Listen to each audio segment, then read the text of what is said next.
then on recruiting in, I mean, it's going to be a whole lot easier when I get guys in here applying and interviewing that are saying, okay, yeah, and it's flat out, you're going to go canvas. This is because I could not get Steve, I couldn't get Bill, I couldn't get Randy, or like Randy's canvassing was a matter of sticking a bunch of cards in doors, and that didn't work. It's passive, right? So that was, so I've had three guys that do it their own way, and it wasn't working with it, and then we put in I went to the activity deal. Where, okay, you have to have inspections, you have to have contingencies, you have to have contracts, and they all carry a certain dollar amount that you qualify for against your draw. Right. So guys come in with 2 inspections and 1 contingency, and it's like, okay, it gives you, $250. Right. What you got? So that's when everybody kind of got, their feelings hurt and got pissed off and decided to leave. Because they weren't getting paid for doing nothing. That's exactly. So you trimmed the fat as far as I'm concerned there, and we talked about that. I remember back earlier this year when we talked about, listen, if we put this type of a pay structure in place, you are going to lose the people who are taking up space on your team because now their free ride is over, right? So that's okay. Yeah. Like, don't feel like, oh my God, like, I know right now this probably could feel like, oh shit, right? Like, we're like, oh God, I had a sales team, but you really didn't. You had a group of people who were sitting around taking up your energy and time but weren't producing. So really, Right. You're not any further backward than you were when you had a sales team right now because the number of producers has not changed, right? Yeah. So yeah. It's just a matter of now it's getting real hectic because we're beginning to get busy. We're getting calls and stuff like that. So now I'm taking jobs and stuff, right. Which is not where I want to go with it. But like I said, I'm thinking probably bringing in 2 more guys at least, possibly 3. These companies that you deal with that have these 20 some odd people, I'm like, holy crap, I can't even imagine doing a training class for 20 people at one time. Well, yeah. But I think that what we'll do is we'll probably try to get 2 to 3.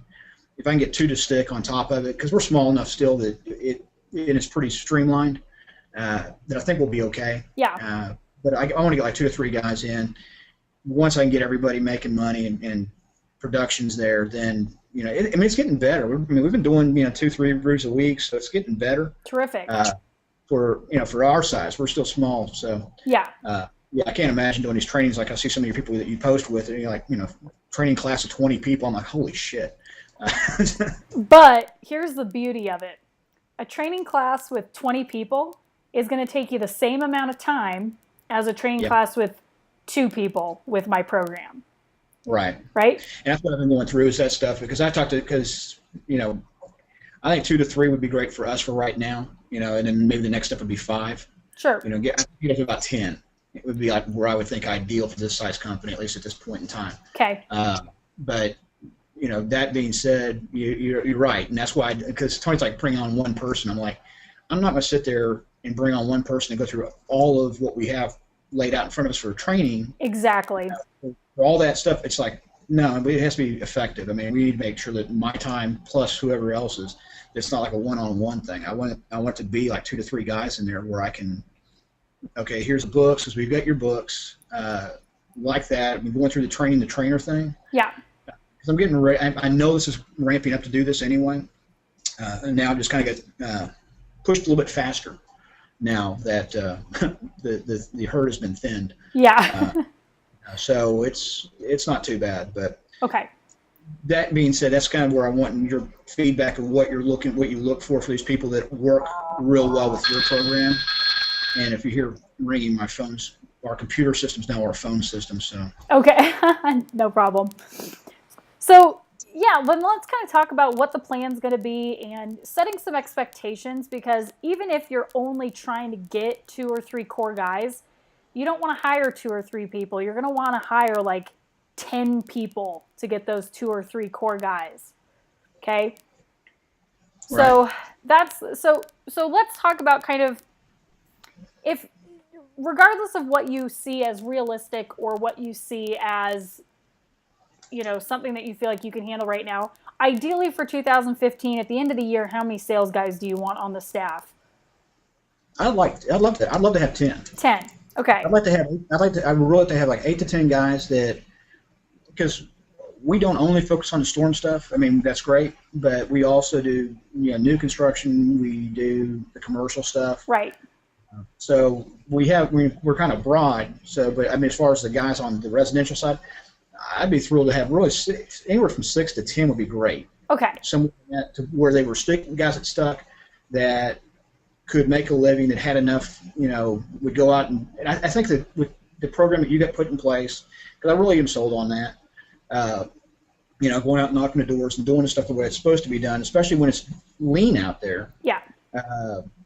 That's a big deal. And the other thing is that if they go out and get with their real estate agents, with insurance agents, realtors, builders, stuff like this, where they have some other avenues of jobs coming in other than just knocking doors. Right. That they can build that up to a level where they're getting enough referrals or getting enough other stuff coming in that they don't go hungry in the winter. Because, that was what we were looking at in the winter. There was times where we wouldn't do a roof in 2 weeks. It was ridiculous. Yeah. So. Okay. So then we're talking about basically for the year, you'd really like to see 8 to 10 guys, 6 to 10 even. So let's just kind of focus on the number 8 because that's right in the middle. Right. Well, what would prevent you from doing really pushing to recruit in the next couple months here to get that team built quickly so that you can use them all year instead of slowly trickling in 2 or 3 guys a few times a year? Because that sort of sounds like kind of the direction that you guys are talking about right now. Right. So remember, you're probably accustomed to in the past these individual people taking so much of your time at a time that it feels natural to you to want to spread it out. Like, if I can just manage 2 or 3 at a time here, and then later I'll get 2 or 3 at a time here, that's what you're used to. But I challenge you to kind of shift your perspective on this, because you already know this, but to let it kind of sink in, with the way that new hires training program is set, like, you really should, it doesn't take you any more time to have a training class of 15 or 20, and then, like, let's just say that you launch 50% of those people. If you had 15 people, you could count on probably 7 of those people launching. And then after those 7 launch, you'll probably keep 3 or 4 after all is said and done a couple months later. But you might only have to do that 2 or 3 times, and there you've got your 8 to 10 guys, instead of trying to get 2 or 3 people at a time and maybe only 0 to 1 launch out of those 3 people at a time. And you have to do it over and over and over and over again to get a team of 8 to 10. You know what I mean?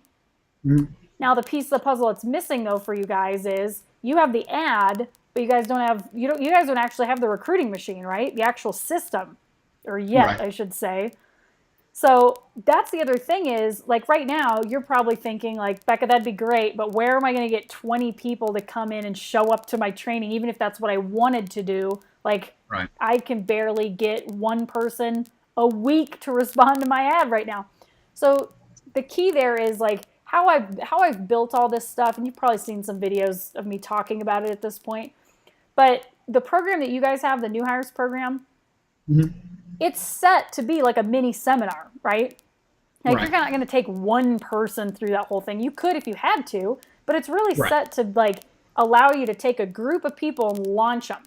And so that only works if you have a group of people to train and launch, right?